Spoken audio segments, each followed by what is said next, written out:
इतिहास अभ्यासक आणि लेखक या गुणी व्यक्तिमत्वाची खूप मोठी ओळख मी थोडक्यात करून द्यायचा प्रयत्न करते. संदीप दहिसरकर मुंबईतील पुरातत्वशास्त्र, कला इतिहास तज्ज्ञ व लेखक आहेत.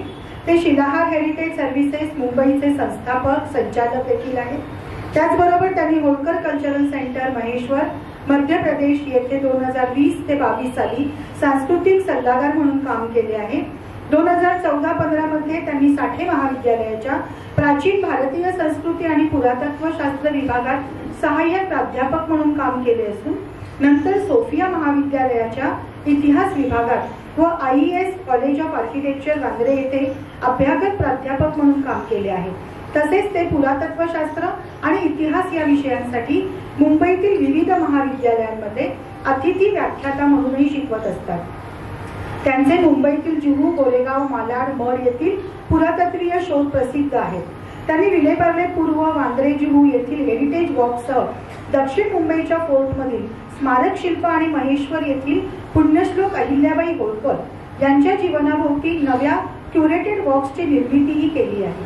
त्यांना the cultural history of Pathare Kshatriyas in Bombay Presidency या विषयासाठी मुंबईच्या एशियाटिक सोसायटीची Gulestan Bilimoria junior research fellowship 2017 मध्ये प्रदान करण्यात आली होती.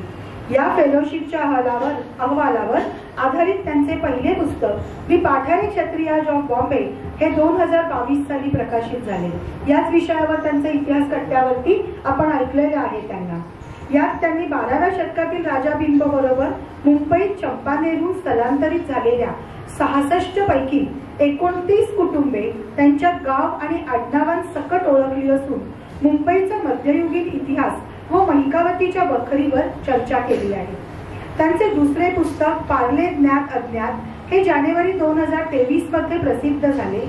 हे पुस्तक मुंबई उपनगरीय इतिहासावरील एका इतिहास अभ्यासकाने लिहिलेलं हे पहिलं पुस्तक आहे. 2011 जगन्नाथ शंकर शेठ यांच्या जीवनावर आधारित शोध निबंधाला रघुवीर कौर तरुण इतिहासकार चषक त्यांना प्राप्त झाले आहे.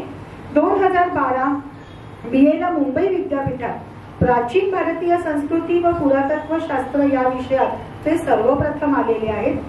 2011 आणि 12 सलग दोनदा साठे महाविद्यालय पार्लेचा बेस्ट स्टुडंट इन आर्ट हा अवॉर्ड त्यांना मिळालेला आहे. 2018 शिल्पकार गणपतराव म्हात्रे व भगिनी निवेदिता यांच्याशी संबंधित न्यायमूर्ती रानडे यांच्या मुंबई येथील स्मारक शिल्पाविषयीच्या शोध निबंधासाठी परमेश्वरीलाल गुप्ता इतिहासातील उत्कृष्ट शोध निबंध बक्षीस त्यांना प्राप्त झालेला आहे.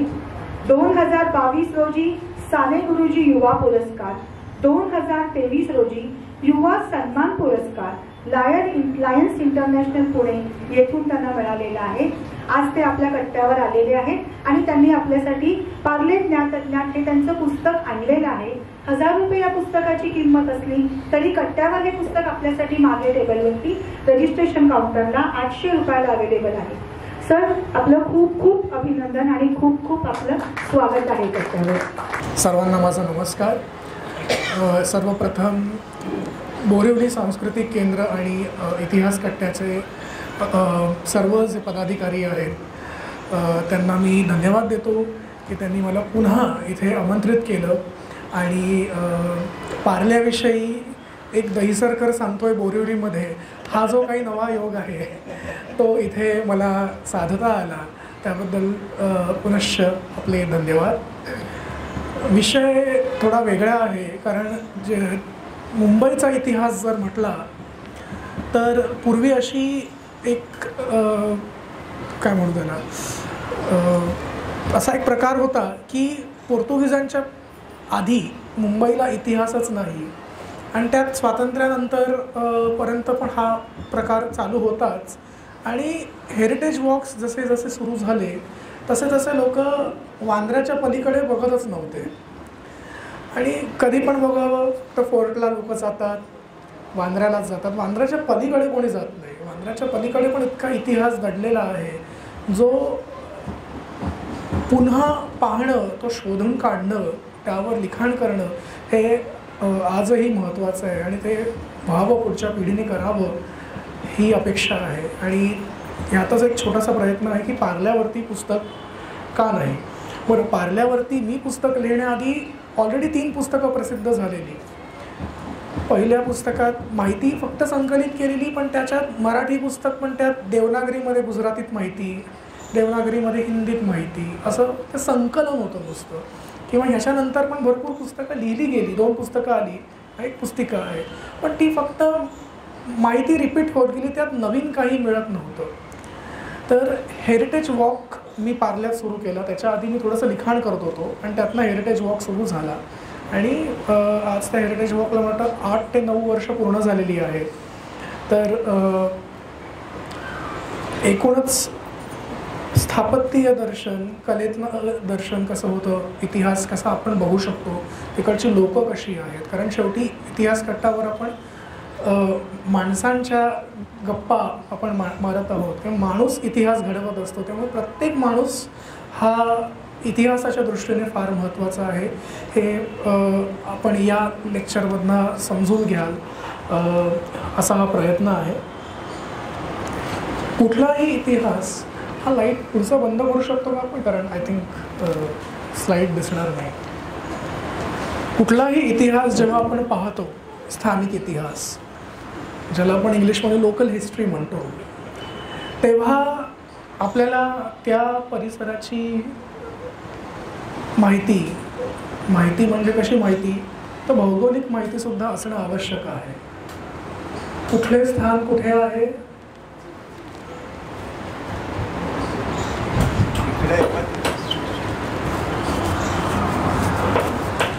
कुठले स्थान कुठे आहे आणि भूगोलामुळे इतिहासावर कसा काय परिणाम होऊ शकतो. भूगोल हा नाही, इट्स ओके. भूगोलामुळे माणसांचं जे ऑक्युपेशन आहे, त्याचा व्यवसाय आहे, हा कसा जोडला गेलेला आहे हे पाहणं पण फार आवश्यक आहे. म्हणजे जर उदाहरणार्थ बघितलं तर कोळी समाज, त्यांचा मच्छीमार समाज आहे, मासे पकडण्याचा व्यवसाय, तर हे समुद्रकाठावरच राहतात. इतर ज्या काही कम्युनिटीज आहेत, पाचकळशी कम्युनिटी म्हणा, पाठारे प्रभू कम्युनिटी म्हणा, हे थोडंसं समुद्राच्या पासून दूर राहतात. तर अशा गोष्टी पण समजून घेणं फार आवश्यक आहे. असा सर्वसाधारण आपल्याला मुंबईचा किंवा साष्टीचा नकाशा दिसतो. सो दक्षिणेकडे थोडंसं वांद्र्याच्या वर काय येतं, खार येतं. खारच्या आधी मग पुढे सँटाक्रूजच्या वर विलेपार्ले. सो पश्चिमेकडे अरबी समुद्र आणि इतर काही गावं आहेत आजूबाजूला. तर अंबोली, अंधेरी, गुंदवली, मुळगाव ही सगळी गावं उत्तरेकडे आहेत. दक्षिणेला कलिना, वाकोला, सांताक्रूज आणि तारा, म्हणजे जुहू तारा रोडचा तारा आहे जो, तो तारा हे गाव आहे. त्यानंतर पूर्वेला चकाला, बामनवाडा, त्याच्यानंतर पारशीवाडा, सहार ही गावं आणि पश्चिमेला अरबी समुद्राच्या बरोबर जुहू गाव किंवा पूर्वीचं जे जुहू बेट म्हटलं जायचं ते जुहू बेट आहे.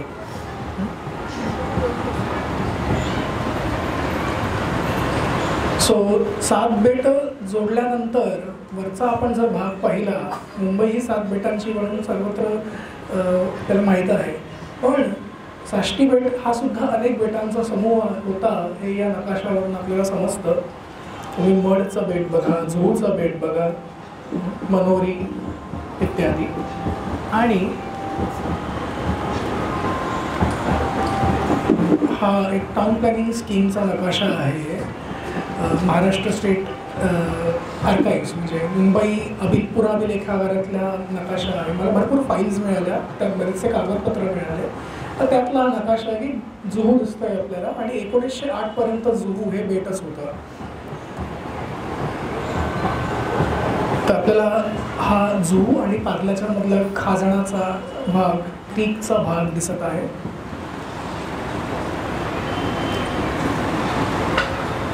आणि अशा प्रकारे मुंबई आणि पार्ले हे जोडलं गेलं. एक बांध होता तिथे आणि तिथनं जुहू मधली जी काही मराठी भाषिक होते ते पार्ले टिळक विद्यालयामध्ये या बांधावरून चालत जायचे आणि भरपूर या बांधाचा नंतरच्या काळात उपयोग होऊ लागला, कारण अख्खंच्या अख्खं बेट मोठ्या भागाशी भूभागाशी जोडलं गेलं.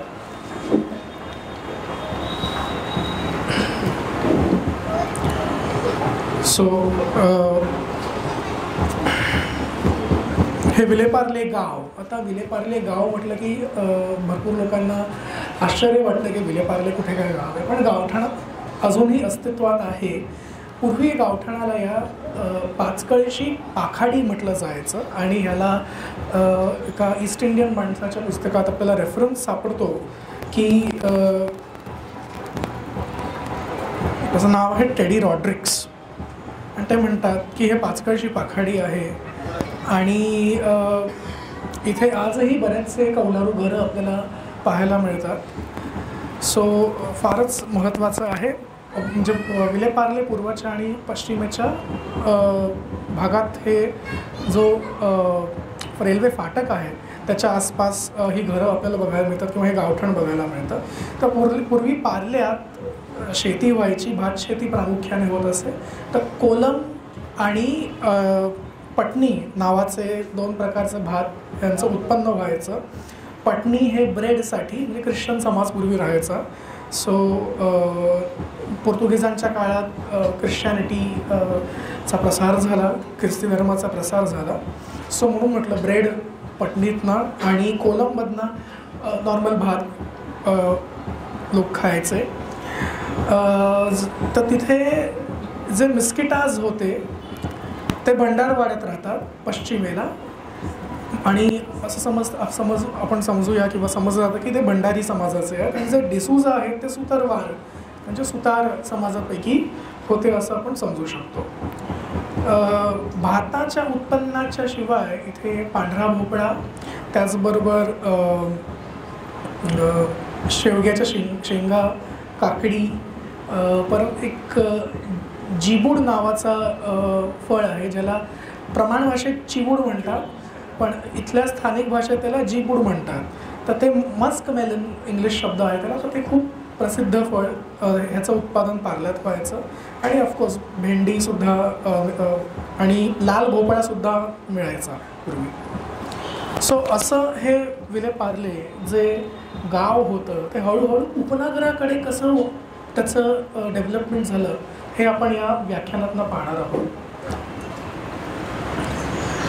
मोडीतला मजकूर दिसतोय. सनद आहे 1942 सालची. अणजूरकर दफ्तर आहे त्यापैकी आहे. हे मी माझ्या पार्ल्याच्या पुस्तकात प्रसिद्ध केलेलंच आहे. तर पेशव्यांकडनं अणजूरकरांना ही सनद मिळाली 1742 साली आणि अणजूरकर नायकांचं वसईच्या युद्धातलं जे योगदान आहे सर्वश्रुत आहे, सगळ्यांना माहितीच आहे की त्यांनी चिम्माजी अप्पांना त्यांच्यामुळे चिम्माजी अप्पा बाजीराव पेशव्यांच्या माध्यमातून इथे वसईच्या किल्ल्यावरती धावून आले आणि त्यांनी पोर्तुगीजांना हरवलं. तर या युद्धामध्ये काही स्थानिक फॅमिलीज किंवा कुटुंबसुद्धा होते. त्यापैकी सगळ्यात प्रॉमिनंट होतं अणजूरकर नाईक फॅमिली. पूर्वीचे राणे जे वांद्र्याला राहायचे आणि त्यांची प्रोव्हिन्शियल ऑफिसरची पदवी होती ज्याला देशनाडगौड असं म्हणतात, जी अनेक अशा त्यांच्या दफ्तरातील पत्रांमध्ये त्याचा उल्लेख सापडतो. तर हे हे सनद ही फार महत्त्वाची, कारण ह्याच्यात तुम्हाला लिस्ट दिसेल. तर ही 108 गावांची यादी आहे. ओके. तर त्याच्यात 56 गाव हे मालाड खापण्यात किंवा मालाड तालुक्यात म्हणूया आपण येत असत, मोडत असत आणि 52 गाव मरवळमध्ये येत असत. तर असे हे सगळे एकूण गावांची ही यादी आहे. तर त्यांना देशनाडगौड या पदावरनं डिमोट करून सर पाटील म्हणून पेशव्यांनी नेमलं. तर त्याच संदर्भातलं हे ही सनद आहे आणि विलेपार्ले हे त्यातलंच एक गाव. आता विलेपार्ले आता भरपूर इंस्टाग्राम आणि व्हॉट्सॲपच्या जमान्यात कर्नाटकामध्ये नाडगौडा बरोबर या नावाने आडनावं सुद्धा आहेत. हो. तर विलेपार्ले बेसिकली भरपूर इंस्टाग्राम व्हॉट्सॲपवरती व्हिडिओ फिरतात किंवा मीम्स पण बघायला मिळतात आपल्याला एकदा की विले हे विरलेश्वर आणि पार्ले हे पार्लेश्वर या गावांच्या नावाने ही म्हणजे मंदिरांच्या नावाने गावाला नाव प्राप्त झालं. तर हे साफ चुकीचं आहे, कारण ही मुळात मंदिरच पार्लेश्वर तरी हे मंदिर 1912 साली स्थापन झालं. त्याच्या आधी पार्ल्याला कुठला ग्रामदैवत आहे हे अजूनही माहिती नाही आहे, कारण संपूर्णपणे ख्रिश्चन गाव झाल्यामुळे ग्रामदैवत आपल्याला माहिती नाही. अर्थात सांताक्रूझ जवळ एक ग्रामदैवत गावदेवी म्हणून आहे, पण ती पार्ल्याचीच गावदेवी आहे का हे ठामपणे सांगता येत नाही किंवा त्याच्याविषयी आपल्याला काही संदर्भ ऐतिहासिक संदर्भ सापडत नाहीत. जसे जुहू गावात राणे म्युझियम होतं पूर्वी, तर त्या राण्यांच्या भरपूर संग्रह होता मोठा, जो दुर्दैवाने वादळामुळे खराब झाला, काही गोष्टी नाहीशा झाल्या. पण जे दगडाचे जे मंदिरांचे अवशेष आहेत, एक सिलिंगचं आपण बघू शकतो, मंदिराच्या आतल्या छताचा भाग आणि एक चौरी बेरर आहे, चौरीधारक बाई आहे, स्त्री आहे. तर हे शिल्पाचे मंदिराचे भाग आपल्याला आजही पाहायला मिळतात. तर अशा प्रकारचे पुरातत्वीय अवशेष जुहूमध्ये उपलब्ध आहेत. पण हे त्यांना जुहूमध्येच सापडलं का त्यांनी कुठून इतर ठिकाणाहून मुंबईवरनं आणलं याची लेखी नोंद नाही आहे. पण तरीसुद्धा जुहूमध्ये अशा स्वरूपात पुरातत्वीय अवशेष आपल्याला बघायला मिळतात. तसे पार्ल्यामध्ये दुर्दैवाने आपल्याला बघायला मिळत नाहीत. सो पोर्तुगीजांच्या काळामध्ये अनेक पॅरिशेस असायचे. साष्टी बेटात त्यांनी मला वाटतं 27 चर्चेस उभारली. तर त्यापैकी अंधेरीचं जे अंबोली चर्च आहे त्याच्या अंडर विलेपार्ले आणि जुहू येत असे. आणि नंतर इंग्रजांच्या काळामध्ये नवीन चर्च, ज्याला सेंट झेवियर्स चर्च म्हणतो, ते बांधलं गेलं. 1897च्या काळामध्ये किंवा 96च्या काळामध्ये मुंबईला प्लेगने ग्रासलं आणि भरपूर जे दक्षिण मुंबईतली लोकं आहेत ती चांगल्या हवेच्या शोधात, चांगल्या पाण्याच्या शोधात, सेफ जागेसाठी, सुरक्षित स्वतःला ठेवण्यासाठी उपनगराकडे म्हणजे साष्टी बेटाकडे वळू लागली. आणि त्यापैकीच एक कुटुंब असं होतं ज्यांचं नाव आहे तेजपाळ. तेजपाळ म्हणजे शेठ गोकुळदास तेजपाळ यांचं कुटुंब. तर गोकुळदास तेजपाळ कधी पार्ल्यात आले नाहीत, पण त्यांचे चिरंजीव गोवर्धनदास तेजपाळ हे आलेले. ह्याचं कारण असं की 6 महिन्याचे स्वतः गोवर्धनदासजी असतानाच गोकुळदास यांचा मृत्यू झालेला. त्यामुळे गोकुळदास तेजपाळ हे कधी पार्ल्यात आले नाही हे आपण ठामपणे सांगू शकतो. सो त्यांना हा बंगला बांधायचा होता. ते पार्ल्यात आले, 1900 साली आले. 1904 साली त्यांनी या बंगल्याचं काय म्हणतो त्याला आपण भूमिपूजन केलं आणि बंगला मात्र 1908 साली बांधला गेला. तर 4 वर्ष नुसतं एक बंगला बांधायला लागणं म्हणजे फारच आश्चर्यकारक अशी गोष्ट आहे. त्याचं कारण असं की तेव्हा विलेपार्लेला स्वतःचं रेल्वे स्टेशन पण नव्हतं आणि इतका मोठा गॉथिक शैलीतला बंगला बांधायचा म्हणजे त्याचं दगडं वगैरे सगळं सामान आणण्यासाठी प्लॅटफॉर्म आवश्यक होता स्टेशनचा. तर इधर अंधेरी किंवा सांताक्रूझला उतरून सगळं ते आणणं पण शक्य नव्हतं. तर तेजपाळ जे गोवर्धनदास तेजपाळ होते त्यांनी प्लॅटफॉर्मसाठी, स्टेशनसाठी जागा दिली आणि नंतर हा बंगला बांधणं पार्ल्यात बांधणं शक्य झालं. आता पार्ल्यामध्ये या तेजपालाच्या नावाने तेजपाल स्कीम आहे. बरोबर, मी त्याच्याविषयी पण बोलणार आहेच. रेल्वे स्टेशन आलं म्हणजे अजून लोकं आली आणि ही जी काही आपल्याला भरपूर कुटुंबियांची यादी मिळते, कुठलं कुटुंब कुठल्या साली आलं ह्याचं संकलन पहिल्या पुस्तकात झालं होतं सुदैवाने. त्यामुळे ह्याचा संदर्भ मला माझ्या पुस्तकात न लावता आला. कुठली आणि बरीचशी मराठी कुटुंबीयच पार्ल्यात आहेत. अर्थात गुजराती पण आहेत, पण खूप कमी आहेत. वेस्टला जास्त गुजराती आहेत, ईस्टला जास्त मराठी आहेत. आणि वैशिष्ट्य ह्याचं असं की टिळकांचे फॉलोवर्स ईस्टमध्ये आहेत, त्यांच्या नावाच्या संस्था पण पार्ल्यात आहेत. आणि वेस्टला गांधीजींचे अनुयायी आहेत आणि गांधीजी जास्त वास्तव्याला जुहू आणि त्या भागात होते. सो फारच इंटरेस्टिंग आहे. म्हणजे लिडरशिप बदलली तसं गावाचं ग्रामदैवत सुद्धा बदललं असं मी म्हणेन, पॉलिटिकल ग्रामदैवत. सो ही सगळी मंडळी आहेत. 1921 साली विलेपार्ल्याचं जी लोकसंख्या आहे ती 5,000 इतकी दाखवली आहे. आणि वेगवेगळ्या प्रोफेशन्सची लोकं, वेगवेगळ्या व्यवसायाची लोकं पार्ल्यात येऊन राहू काही डॉक्टर्स आहेत, फोटोग्राफर आहेत, नंतर शिल्पकार आले आणि बघूच आपण त्याच्याविषयी अजून पुढे. सो हे शेख गोवर्धनदास तेजपाळ आणि या मोंघीबाई देशपाळ म्हणजे त्यांच्या वाईफ, त्यांची पत्नी. सो पार्ल्यात जे मोंघीबाई मार्केट आहे ते ह्यांच्या नावे आहे आणि ते मोंघीबाई आहे, ते मोंघीभाय नाही आहे. जसं अनेकदा राजाबाई टावर आहे त्याला राजाभाय टावर म्हणतात, तर तो भाई नाही आहे, जे बुवा नाही आहे ती बाई आहे, हे आपण आपल्या लक्षात असू द्या. सो हा ब्लू प्रिंट आठवून किती क्लिअर दिसतो, पण मध्यभागी बंगला आहे, त्याच्यासमोर रेल्वे स्टेशन आहे आणि रस्ता आहे ज्याला तेजपाळ रस्ता आजही म्हणतात. आय थिंक हा जास्त क्लिअर आहे. हा तुम्हाला तेजपाळ बंगल्याचा मोर बंगल्याचा आपल्याला एकूणच एक आयडिया येईल. हा बंगला बांधायला त्या काळी 1,78,210 रुपयांचा इतका खर्च आला होता. आणि विशेष म्हणजे या बंगल्यात चं जे बांधकाम आपण जर बघाल तर घुमटाकार आहे, त्याच्यात परत वेगवेगळ्या रंगीत काचांचा वापर केला होता. ह्याला स्विमिंग पूल होतं, एक गोशाळा होती, त्याच्यानंतर विंडमिल होती, पवनचक्की ज्याला म्हणतो आपण.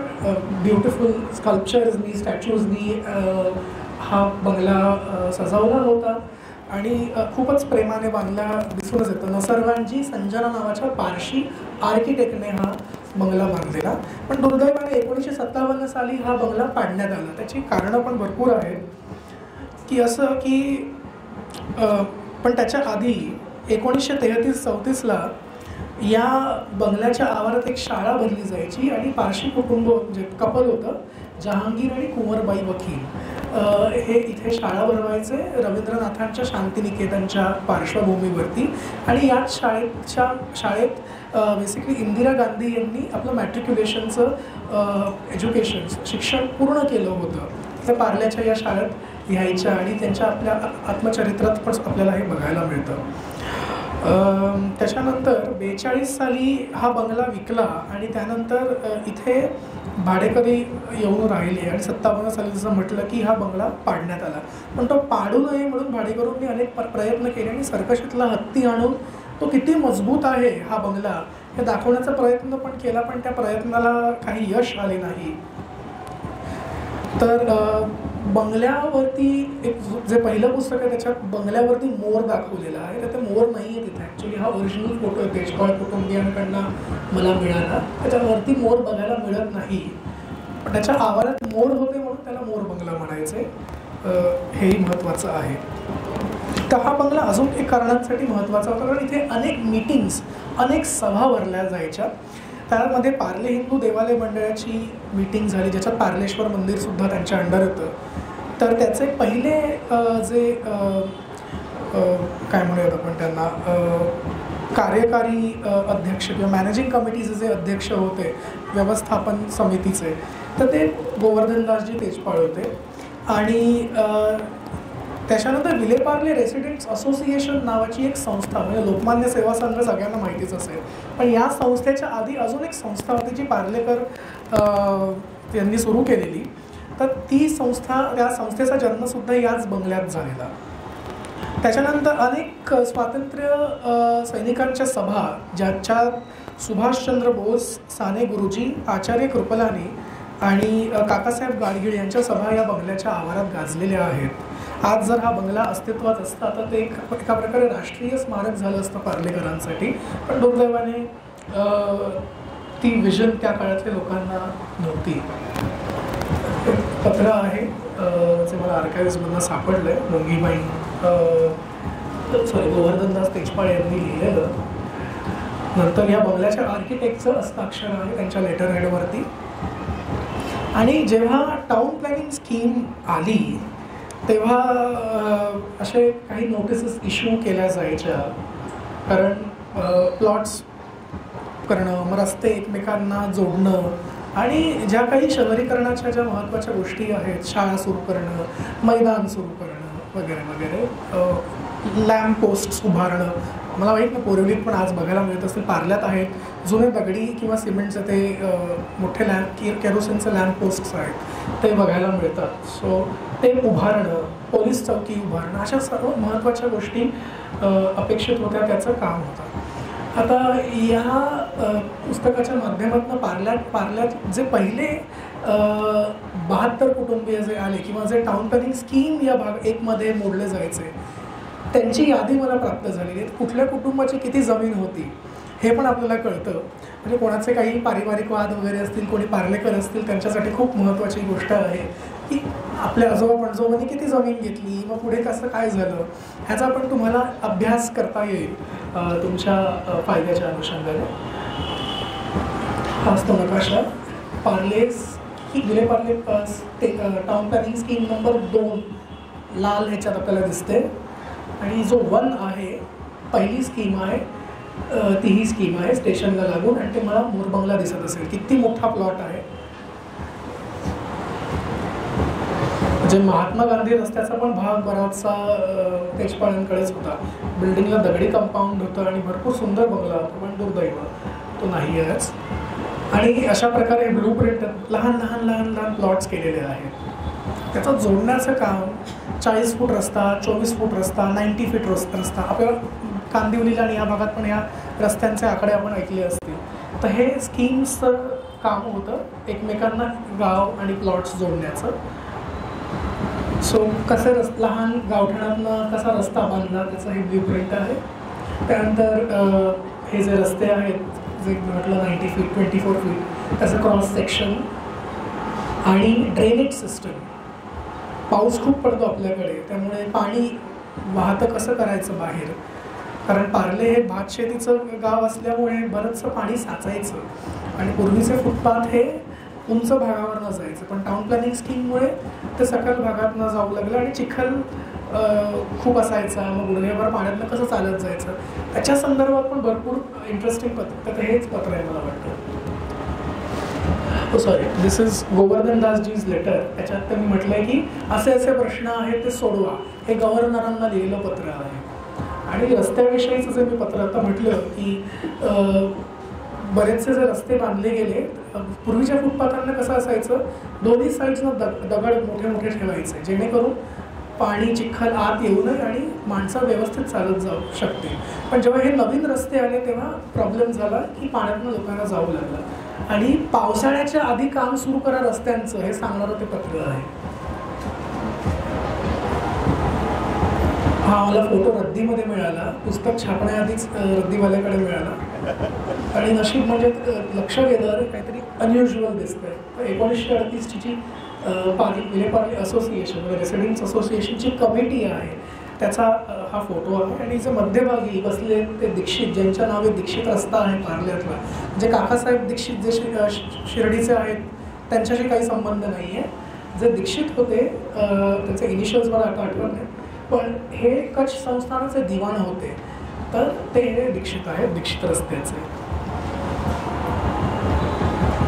त्यानंतर असे काही इंटरेस्टिंग पत्र सापडले ज्याच्यामुळे तिकडचं जे नेटिव्ह पॉप्युलेशन अजून काय होतं हे कळलं की पार्ल्यापूर्वी महार समाजाची सुद्धा लोकं होती आणि जे वाडिया तेव्हाचं जे खोत होते त्यांनी त्यांच्यासाठी विनामूल्य विहिरीची सोय केली होती. तर त्या संदर्भाची ही पत्रं आहेत. त्यामुळे आपण म्हणतो अनेकदा अरे एन्शियंटच महत्त्वाचं, मिडिवलच महत्त्वाचं, मॉडर्नच महत्त्वाचं, पण अनेकदा आपल्याला कशी अनपेक्षितपणे माहिती कुठल्या काळाच्या कुठल्या सोर्समधनं मिळेल हे सांगता येत नाही. तर मॉडर्न सोर्समधनं जुन्या पॉप्युलेशनविषयी माहिती मिळते हे फार महत्त्वाचं आहे. इतिहास समजून घेताना ह्या गोष्टी फार महत्त्वाच्या असतात.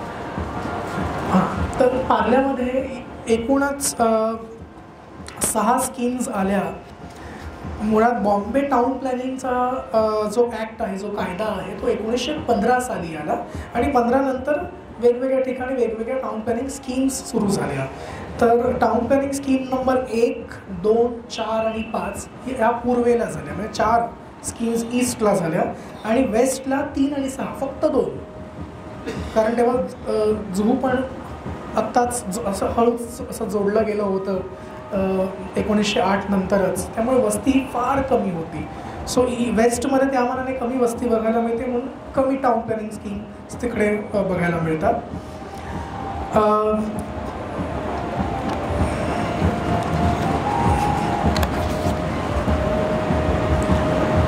फार महत्त्वाची व्यक्ती आहे पार्ल्याच्या इतिहासात, मुंबईच्या सिटी लेवलच्या इतिहासात आपण म्हणूया.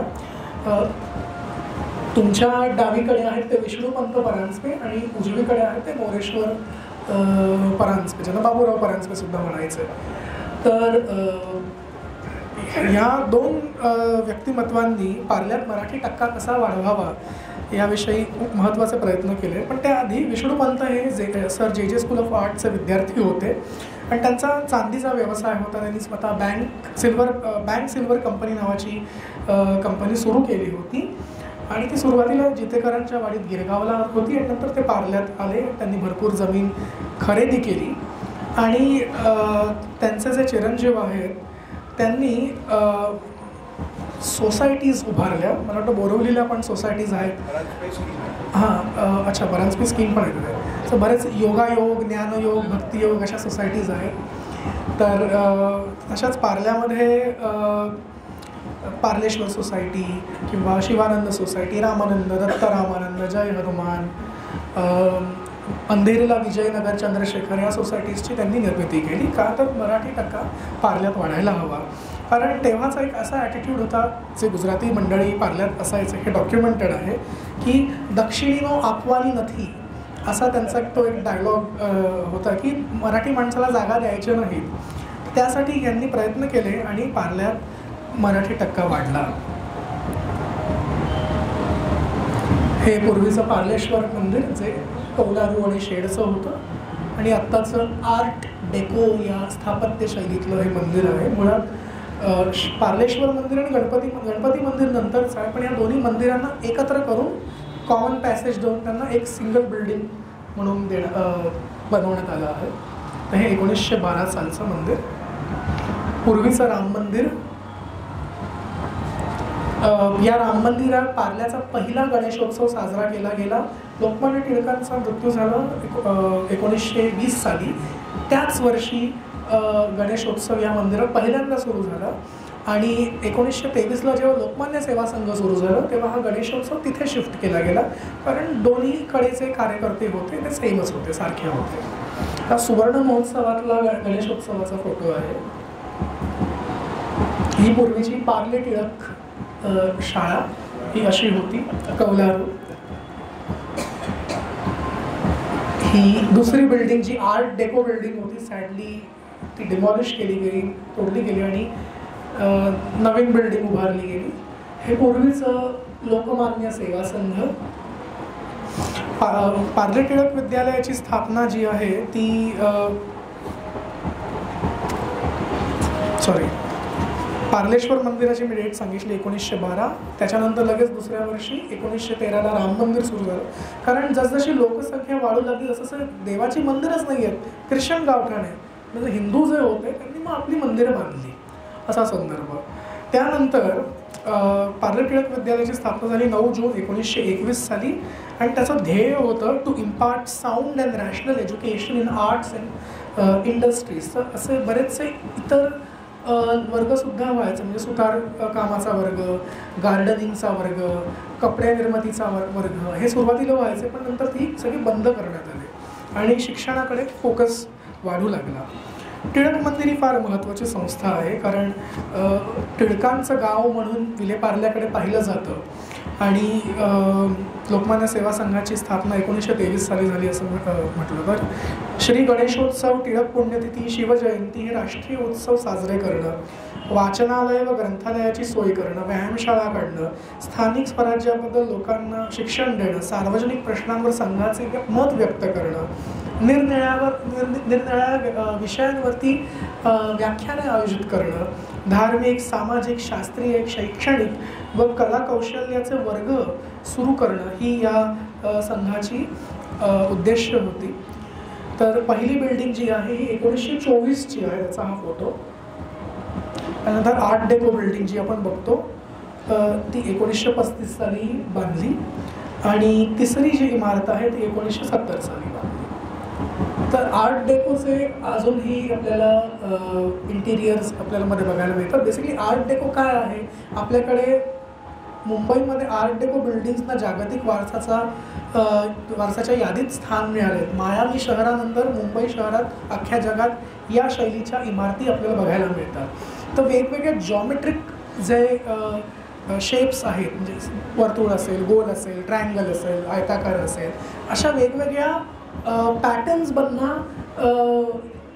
बिल्डिंगचे फसाड म्हणजे समोरचा भाग डेकोरेट करणं, त्याचे आर्चेस डेकोरेट करणं, विंडोचे ग्रिल्स, गेट वेगवेगळ्या शेपमध्ये करणं. तर ही बेसिकली जगातली अशी पहिली युनिव्हर्सल वैश्विक अशी आर्ट स्टाईल आहे, आर्किटेक्चरल स्टाईल होती आणि म्हणून याला महत्त्व आहे. तर RCCमध्ये कन्स्ट्रक्शन व्हायचं, सो आपल्याला वेस्टर्न एलिमेंट्स खालच्या ह्याच्यात बघायला मिळतात जॉमेट्रिक शेप्समध्ये, आणि वरच्या भागात ती मराठी स्टाईलची रेलिंग बघायला मिळते आपल्याला, जी मराठा स्टाईलमध्ये वाड्यांमध्ये बघायला मिळते.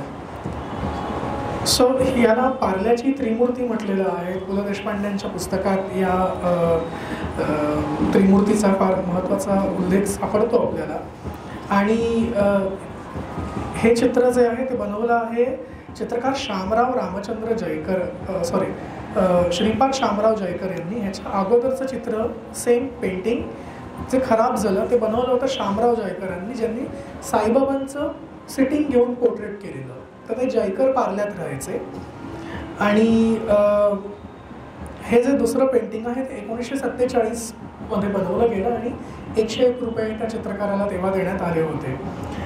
तर हे पेंटिंग समजून घेण्यासाठी म्हणजे आता 3 आपल्याला व्यक्तिमत्व इथे दिसतात. मध्यभागी समर्थ रामदास, छत्रपती शिवाजी आणि लोकमान्य टिळक. तर हे दत्तात्रयाच्या स्वरूपासारखी पेंटिंग वाटते आणि ह्या पेंटिंगला त्रिमूर्ती सुद्धा म्हटलेलं आहे.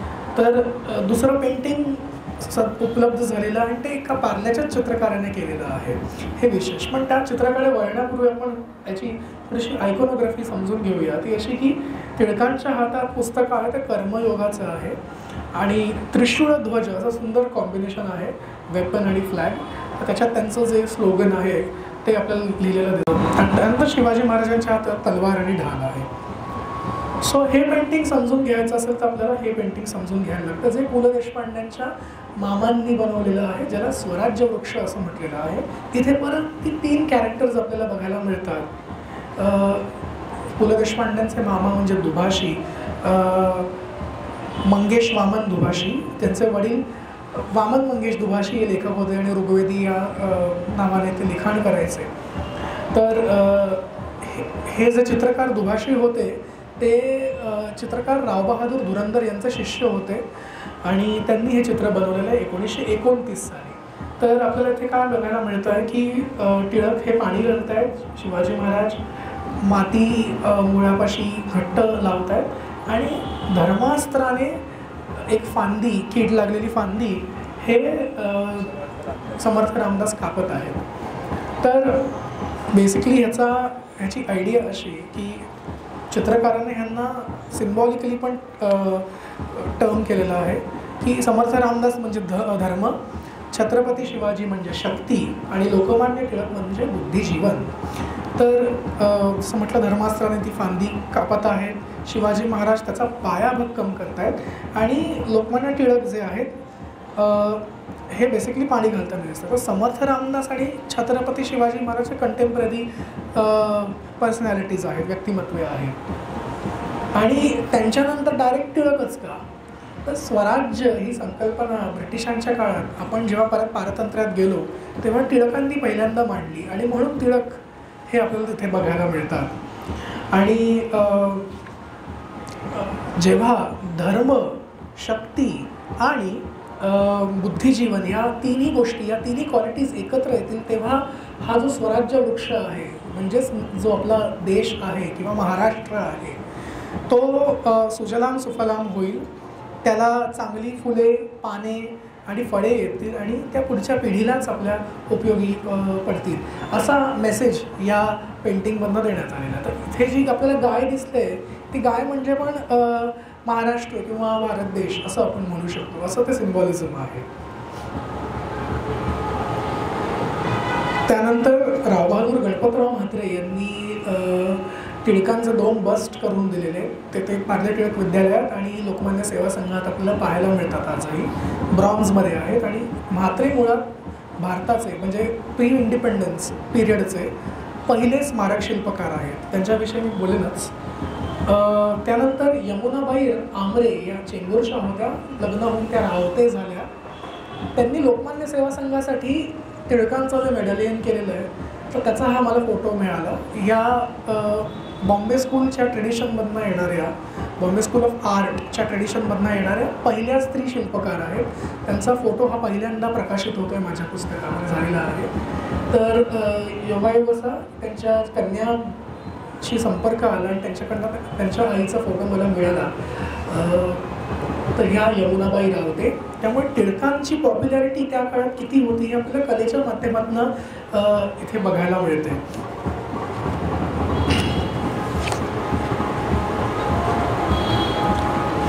तर हे व्यायामशाळा लोकमान्य सेवा संघातली.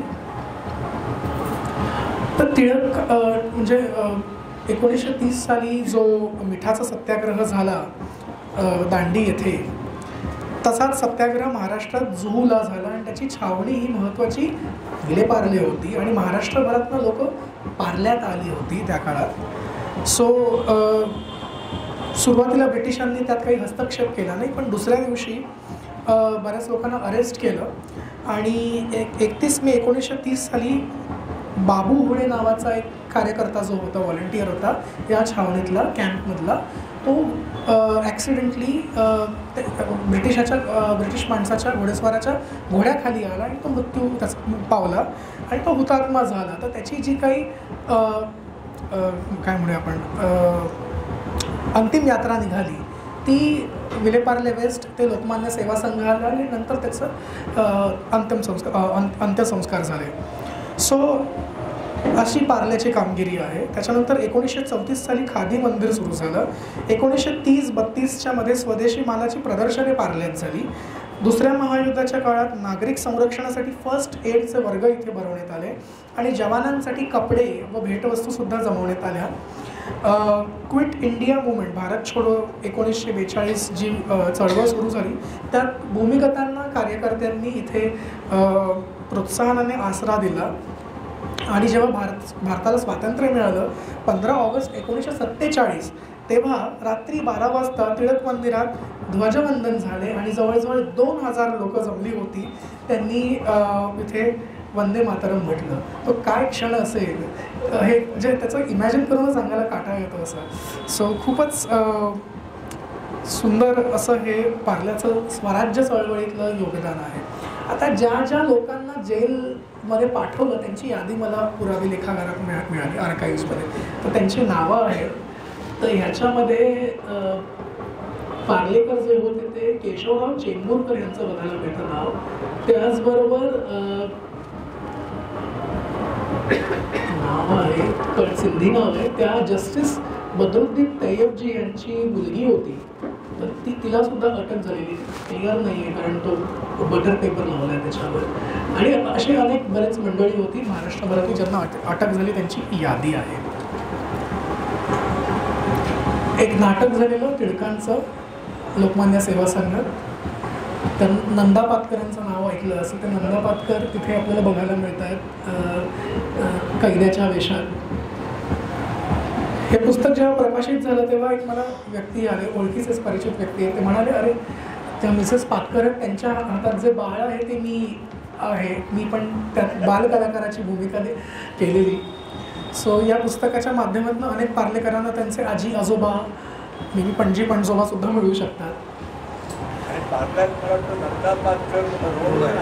नंदा पातकर रोड पण आहे. इला भाटे अभिनेत्री म्हणून त्यांची मुलगी आहे. सो अशा प्रकारचे नाटकाचे आणि बरेचसे सांस्कृतिक एक वळण पार्ल्याला हळूहळू मिळालं आणि बरेचसे शास्त्रीय संगीताचे कार्यक्रम म्हणा, नाटकाचे कार्यक्रम म्हणा हे होऊ लागले. आणि पु ल देशपांड्यांसारखं व्यक्तिमत्व पार्ल्यात राहायला आल्यामुळे बालपणातच म्हणजे बालपणच त्यांचं अख्खं पार्ल्यात गेलं त्यांचं. त्यामुळे त्यांच्या साहित्यात पण असे बरेचसे संदर्भ आपल्याला मिळतात. ते अंमलदार नावाचं नाटक केलेलं विलेपार्ले म्युझिक सर्कलसाठी. त्याचे काही फोटोग्राफ्स आहेत. 3ही देशपांडे बंधू ह्यात सहभागी झालेले. त्यानंतर पु ल देशपांड्यांची म्हणजे त्यांचा सत्कार समारंभ झालेला तेव्हा पु ल देशपांडे टिळक मंदिरच्या पटांगणात भाषण करतायत आणि त्यांना बघायला आलेला हा जनसमूह. तर असं म्हणतात की बॅरिस्टर नाथपै फार उशिरा आले, त्यांना आत शिरायला जागा होती तर त्यांना अगदी लोकांनी पास केलं असं उचलून. अशी ती तुडुंब गर्दी भरली होती, जनसागर आपण म्हणूया. त्यानंतर बरेचसे म्युझिक सर्कलचे कार्यक्रम व्हायचे. त्यात आपल्याला पंडित रविशंकर, अल्ला रखा खान साहेब तबल्यावर आणि अली अकबर खान आपल्याला सरदूर दिसत आहेत. त्यानंतर एक कपाट दिसतं एक मागे. तर बेसिकली आर्ट डेको जी शैली होती ते आर्ट डेकोमध्ये फर्निचरसुद्धा व्हायचं आणि त्या फर्निचरला बरं का असेल तर विकू नका, त्याला खूप मागणी आहे आजच्या काळात आणि ऑक्शनमध्ये बरेचसे विकलं जातात आणि त्याला खूप व्हॅल्यू आहे. त्यामुळे अशी कपाटं, sofa sets, tables, side tables, teapoys ह्याला फार महत्त्व आहे आजच्या बाजारात. आमच्या घरी अशी कपाट. अरे वा. Okay okay. एक प्रश्न आहे, म्हणजे नाट्य संस्कृती पार्ल्यात उदयाला आली, काळ आपल्याला कॅल्क्युलेट करता येतो का की या काळात एक्झॅक्टली पार्ल्यात ही नाट्य संस्कृती उदयास आली? नाही, सॅडली म्युझिक सर्कलचे डॉक्युमेंट्स अवेलेबल नाही आहेत किंवा ते जर असते किंवा लोकमान्य सेवा संघाचे अहवाल बघायला मिळतात. सो मे बी त्याच्यासाठी स्पेशली ते अभ्यास करायला लागेल की ओके पहिलं नाटक कोणाचं झालं, मग कोणाचं झालं. हां, म्हणजे रेफरन्सेस मिळतात, हे नाटक झालं, हे नाटक झालं, कुमार गंधर्वांचं गाणं झालं किंवा प्रोफेसर नारायणराव व्यास जे गायक होते ग्वाल्हेर घराण्याचे त्यांचं गाणं झालं, असं रेफरन्सेस मिळतात. पण मग ते रेफरन्सेस एकत्र आणून त्याचा एक वेगळा अभ्यास करायला लागेल, सांस्कृतिक पार्ले म्हणून. पार्ल्याची बिस्किट फॅक्टरी 1929 साली नरोत्तम मोहनलाल चौहान यांनी जर्मनीतनं चॉकलेट्स, साखर गोळ्या, पेपरमिंट्स इत्यादींचं शिक्षण तंत्र ते शिकून आले आणि सुरुवातीला गुरांचा गोठा होता तिथे ही फॅक्टरी सुरू झाली आणि आता किती मोठं साम्राज्य आहे पार्लेजीचं हे आपल्याला माहीतच आहे, दिसतंच. तर फेडरिक साईक्स नावाचे गव्हर्नर होते मुंबईचे, ते त्यांनी या फॅक्टरीला पार्ल्यात येऊन भेट दिली तेव्हाच हे छायाचित्र आहे. मुंबई प्रांताचा गव्हर्नर पार्ल्यासारख्या लहानशा गावात येतो हीच त्या काळात फार मोठी गोष्ट होती. सो ह्या पूर्वीच्या काही ॲडव्हर्टिजमेंट्स आहेत, पेपरमिंटच्या गोळ्या वगैरे, स्वीट्स वगैरे. पार्ल्यातला सगळ्यात जुना बंगला किंवा वास्तू म्हणजे वाहनवटी बंगला, संपूर्ण बर्मा टिकनी बनवलेला 1913 साली. तर हे वाहनवटी हे मुसलमान कुटुंब होतं आणि त्यांचा वाहन मोडण्याचा म्हणजे शिप ब्रेकिंगचा बिझनेस होता. त्यावरनं हे वाहनवटी आणणं आलं आणि अशा प्रकारे हे विविध रंगीत काचांनी सजवलेलं आहे. पहिल्या मजल्यावर संपूर्ण चारही साईडनी काचा आहेत आणि जेव्हा सूर्यप्रकाश होतो तेव्हा तर अगदी असं रंगमहालसारखंच वाटू लागतो. आपण जेव्हा टुवर्ड्स चर्चगेटला जातो तेव्हा हा आपल्या लेफ्ट हँड साईडला बंगला दिसतो, तो हा वाहनवटी बंगला. गुलाम वाहनवटी म्हणून मला वाटतं गुलाम वाहनवटी. हां, मोठे ॲडव्होकेट होते की जज होते? No idea. आता हा या बंगल्यामध्ये दुसरी फॅमिली राहते, त्यांनी विकलं आहे. परत विलेपार्ले गावठाणातले काही बिल्डिंग्स आहेत, ही बंगले आहेत. त्याच्या आर्चला की स्टोनमध्ये फुलाच्या पाकळ्या आपल्याला बघायला मिळतात. असं सुंदर काम आहे. आजकाल अशा सुंदर इमारती आपल्याला बघायला मिळत नाही, काहीतरी काचेच्या सगळ्या इमारती आणि बाहेर त्याला उगाच सुशोभित करण्यासाठी आणि इलेक्ट्रिसिटी वाया घालवण्यासाठी लाईट्स आपल्याला बघायला मिळतात. त्याला मी सिमेंटची दीपमाळ म्हणतो, त्याचा काही उपयोग नाही. त्याच्यानंतर आपल्याला इथे कसं ट्रेडिशनल घर, कौलारू घर बघायला मिळतं. त्याला आर्ट डेकोचं एक्सटेन्शन आहे. म्हणजे काळ बदलल्यावरती कशी स्टाईल बदलली आहे आणि परिवारसुद्धा वाढलेला आहे, त्यामुळे जास्त जागा हवी. पण मग ती जागा वाढवायची तर त्या स्टाईलमध्ये मॉडर्न ख्रिश्चन घर आहे, त्यामुळे एक मॉडर्न आर्किटेक्चरला कसं त्यांनी आत्मसात केलं आहे त्याचं सुंदर उदाहरण आहे. मला वाटतं प्राचीन गोव्यांचं इथे ज्याला व्याख्यान झालं बरं. सातारपूर यांच्या हो त्याच्यातलं ही स्लाइडली बघितलं. अच्छा. बॉम्बे एक्सप्लोरेशन मधला आहे का? नाही नाही, हा म्हणजे त्याच्यात पण भाग होता, पण गावठाणाचाच भाग आहे म्हणून त्यांनी दाखवला असेल फोटो. पूर्वीचं जुनं घर कोराणे कुटुंबियांचं, त्याच्या शेजारी एक जुनं मंदिर आहे ज्याला पार्लेकर चिमणा राम म्हणून ओळखतात. तर पूर्वी रामवाटिका ही बिल्डिंग नव्हती तेव्हा हा बंगला होता आणि हे मंदिर असं दिसायचं, त्याच्यावर घड्याळ होतं, 2 माकडं होती, समोर कारंजं होतं, बसायला सीट्स होत्या, म्हणजे बाक होते आणि कुंड्यांनी सुशोभित केलेलं.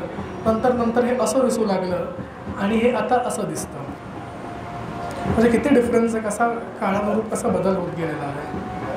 तर ह्याचं वैशिष्ट्य म्हणजे ह्याच्यात टाईल्स आहेत आणि इथे रावबहादूर धुरंधरांचं जे श्री रघुनंदन चित्रावरचं जे क्रोमोलिथोग्राफ आहे त्याच्यावर बेस्ड या अत्यंत दुर्मिळ टाईल्स 9 टाईल्सचा एक सेट आहे, तो इथे बसवण्यात आलेला आहे. सो आपण सर्वसाधारणपणे G.V. व्यंकटेश राव हे खूप मोठे चित्रकार होते कर्नाटकातले, त्यांचा राम हा उभा दाखवलेला आहे, धुरंधरांनी मला सिंहासनावर बसवलेला आहे. सो हा मेन डिफरन्स आहे.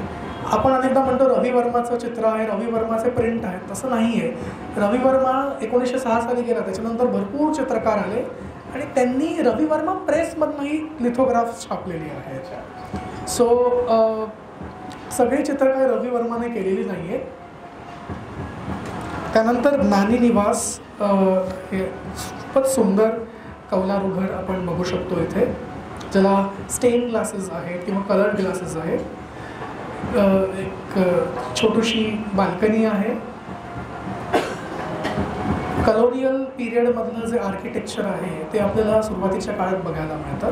इथे या इमारतीमध्ये हा हेरिटेज वॉकचा एक छान फोटो आहे. तर वासानी निवास म्हणून ह्याला दगडी चाळ म्हणून ओळखतात, हे पण स्टेशनला लागूनच आहे आणि ह्याला ह्याच्यात थोड्याशा गॉथिकच्या छटा आपल्याला बघायला मिळतात आणि की स्टोन जो आहे मधला जो आर्च मधला जो भाग असतो त्याला की स्टोन म्हणतात, त्याच्यात गोमुख आहे. त्यानंतर ही जशी दगडी चाळ तशी लाकडी चाळ, सानेवाडीमधली ही एकमेव उरलेली लाकडी चाळ आहे. अशा प्रकारच्या पूर्वी चाळी दक्षिण मुंबईत फार आपल्याला बघायला मिळायच्या, पण आता पार्ल्यात खूप रिडेव्हलपमेंट होत आहे आणि no one cares about this heritage. कारण पार्ल्यासारख्या भागात जिथे किमती कोट्यवधी रुपयांचे असे आहे, म्हणजे अगदी एअरपोर्ट आणि रेल्वे स्थानकाच्या मध्ये असलेलं गाव, त्यामुळे आता मेट्रो पण येणार तर अजून प्राईस वाढणार. त्यामुळे हे काय करायचं आहे जुनं, त्यामुळे नवीन इमारती येऊन हे पण रिप्लेस होईल असं दिसतंय आता. आणि हळूहळू हे बंगले ह्या चाळी हरवत जाणार. हा सुंदर प्रार्थना समाज रस्त्यावरचा आगासकर कुटुंबियांचा बंगला आहे, कलोनियल स्टाईलचा, सुंदर गॉथिक आणि डॉरिक शैलीतले पिलर्स आहेत. त्याला थोडंसं आर्ट डेकोचं पण आपल्याला इन्फ्लुएन्स बघायला मिळतो. 1925 सालचा बंगला आहे, म्हणजे जवळजवळ आता 100 वर्ष पूर्ण होतील त्याला. तर ह्या बंगल्याची खासियत म्हणजे ह्याला एक समर्थ रामदासांचं सुंदर मेडालियन लावलं आहे त्याच्या फसाडवरती, त्याच्या समोरच्या भागावरती. आणि या बंगल्याचं नावसुद्धा रामदास आश्रम असं आहे. आणि त्याच्या जर तुमच्या उजवीकडे जर बघितलं तर सिंहोमुख आहे, तर जे कॉर्नर्सला छताच्या डेकोरेट करण्यासाठी हे टेराकोटा कॉर्नर्स म्हणूया आपण आपल्या सोयीसाठी इथे ते लावण्यात आलेले आहेत. म्हणजे जर 5 किंवा 6 कॉर्नर्स असतील तर प्रत्येक कोपऱ्याला असे सिंहमुख आपल्याला बघायला मिळतात. नंतर नेहरू रस्त्यावरचा तसंच कलोनियल स्टाईलचा हा एक चोक्सी बंगला आहे 1924 सालचा. त्याच्या इंटिरियर्सला मध्ये आर्ट डेकोचं असं फर्निचर आहे इंटिरियर्स आणि टाईल्स पण खूप सुंदर आहेत बघा. तर G.B. म्हात्रे नावाचे मोठे आर्किटेक्ट होते, ज्यांच्या जे मूळचे ॲक्च्युली कांदिवलीचे होते बरं का, आणि त्यांनी इरॉस थिएटरच्या मागच्या बाजूला बऱ्याचशा इमारती त्यांच्याच आहेत. बाळकेश्वरचा कवळे मठ आहे, काशी मठ आहे, त्यांनी डिझाईन केलेले आहेत. गावदेवी मंदिर आहे, प्रभादेवीचं दत्त मंदिर आहे. तर मंदिरंसुद्धा आर्ट डेकोमध्ये येऊ लागले आणि अशा अनेक वास्तू ज्याने डिझाईन केल्या. तर असं म्हटलं जातं की ह्याचे इंटिरियर्स या बंगल्याचे या G.B. म्हात्रे म्हणजे गजानन बाबूराव म्हात्रे यांनी डेकोरेट केलेले आहे, डिझाईन केलेलं आहे. त्याचं हे ग्रिल आहे तो C आणि B बघायला मिळतो मध्यभागी, चोक्सी भवन. अप्रतिम डेको फर्निचर, सिमेंट टाईल्स आणि सकाळचा चहा तुम्ही अशा मोठ्या बॅल्कनीमधनं घेता. किती मॉडर्न आणि आलिशान असं इंटिरियर्स आहे. त्यानंतर हा बंगला आपल्याला बघायला मिळत नाही. सुमंत जोशी नावाचे मराठी क्रिटिक राहायचे पार्ल्यात, त्यांचा हा बंगला होता. ह्याचं नाव यशमुना, यशवंत आणि यमुना ह्या नावाचं कॉम्बिनेशन असलेला हा बंगला. कॉर्नर प्लॉट आहे, बी शेपमध्ये बघू आपण, तसं बघितलं तुम्ही. मध्यभागी वुडन स्टेअरकेस, तुम्ही पहिल्या मजल्यावर पोहोचता आणि बंगल्याच्या मागे स्पायरल स्टेअरकेस, ज्याला सर्वंट्स स्टेअरकेससुद्धा म्हणायचे, जी मोकर माणसं वापरायची. तर बंगल्याच्या फसाडवरती मांजरीच्या आकृतीतली म्हणजे जॉमेट्रिक पॅटर्न असेल पण त्याला मांजरीचा आकार दिलेला आहे. तर असा हा अप्रतिम सुंदर बंगला होता जो आज आपल्याला बघायला मिळत नाही. नंतर हा हनुमान रस्त्यावरचं एक आर्ट डेको बिल्डिंग खूप वाईट अवस्थेत होतं. मेंटेनन्सच करता जमत नाही लोकांना, त्यामुळे अशा सुंदर वास्तू हरवतात. मानेक निवास आज नाही बघायला मिळत आपल्याला. त्यानंतर परीख कुटुंबियांचं खंबातिया निवास, म्हणजे खंबातवरनं आलेलं कुटुंब आहे. त्यांच्या ट्विन बिल्डिंग्स आहेत आर्ट डेकोमधल्या. तर हेही रिडेव्हलपमेंटमध्ये आज गेलेलं आहे. गंमत म्हणजे एकाच ठिकाणी पार्ल्यात 2 रस्त्यावरती मला सेम गेट मिळाले. मी त्या रिडेव्हलपमेंटमधल्या गेलेल्या बिल्डिंगच्या वॉचमॅनला विचारलं गेट काय झालं, देऊन टाकला भंगारवरून. म्हटलं असं कसं. आज हे गेट्सची खूप किंमत आहे, याची एक आर्टिस्टिक व्हॅल्यू आहे त्याला, आणि दुर्दैवाने ते गेलं. पण अशाच प्रकारचं गेट सुभाष रोडवरती आहे. आणि असंही आपण म्हणू शकतो की एकाच आर्किटेक्टने ह्या 2 इमारती बनवल्या असतील तर असाही विचार आपल्या डोळ्यासमोर येतो.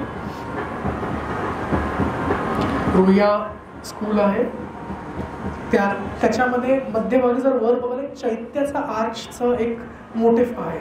तर भारतातल्या जे काही पारंपरिक मोटिव्स होत्या किंवा डिझाईन्स होत्या त्या पण आर्ट डेको शैलीने ॲडॉप्ट केलेल्या. ही मुळात शैली पहिल्यांदा 1920 साली प्रसिद्ध झाली 2 जागतिक युद्धांच्या मधल्या काळामध्ये.